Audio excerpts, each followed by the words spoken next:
Nous allons voir dans cette vidéo comment calculer la proportion d'une sous-population.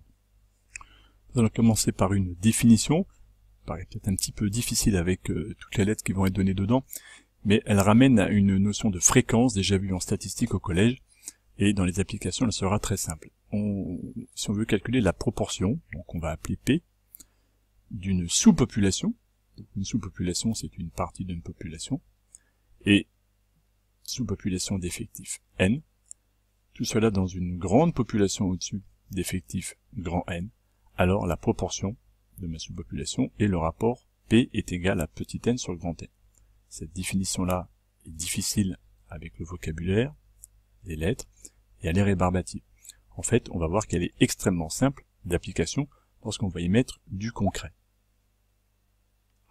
Pour décortiquer un peu cette définition, on va partir de cet énoncé, on va se donner 480 élèves inscrits en classe de première, et 108 d'entre eux ont choisi la filière STMG, et on se demande maintenant quelle est la proportion d'élèves de STMG en première. On voit bien qu'on a deux populations, un ensemble d'élèves inscrits sur toutes les premières, et une sous-population qui sont les élèves de STMG, et là, il est légitime de se demander quelle est la proportion des élèves de STMG par rapport à l'ensemble de ma grande population.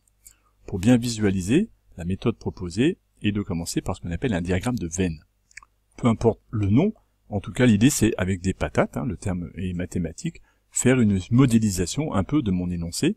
Il y a un grand ensemble de ma grande population de 480 élèves qui sont inscrits en première, et à l'intérieur de cet ensemble-là, un petit ensemble d'élèves de STMG où ils sont 108. Et la question est de se poser quelle est la proportion de ce petit ensemble par rapport à mon grand ensemble.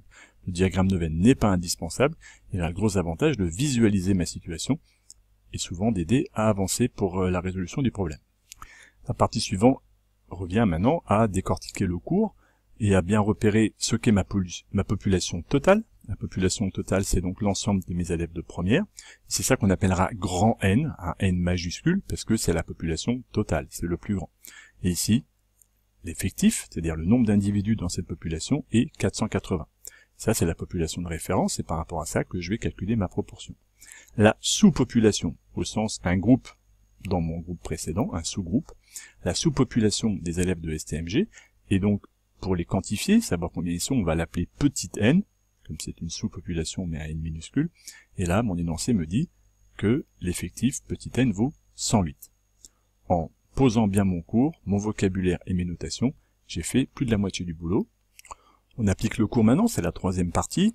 P est égal au quotient de petit n sur grand N, donc l'effectif de ma sous-population divisé par l'effectif de ma population totale, donc en remplaçant 108 480e, et en fraction irréductible 9/40e, et en décimale 0,225. On peut maintenant conclure, la proportion des élèves de STMG parmi tous les élèves de première de cet établissement est P est égal à 0,225 ou 9/40e, peu importe. On constate qu'une proportion peut s'exprimer donc de différentes manières. Avec DS, ce serait mieux. Dans l'exemple que nous venons de voir, on pourrait conclure que la proportion des élèves de STMG est de 9/40e, sous forme de fraction. Sous forme décimale, 0,225, attention, il faut que la fraction tombe sur un nombre décimal. Si la fraction ne donne pas un nombre décimal, comme un tiers, 0,33333 de façon infinie, on ne pourra pas le mettre sous forme décimale, ou alors on va le rapprocher. Ici on tombe, c'est exactement égal à 0,225, donc il n'y a pas de problème.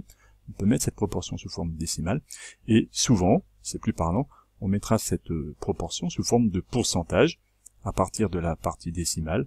Il suffit de calculer 0,225, c'est 22,5 centièmes, et donc 22,5%.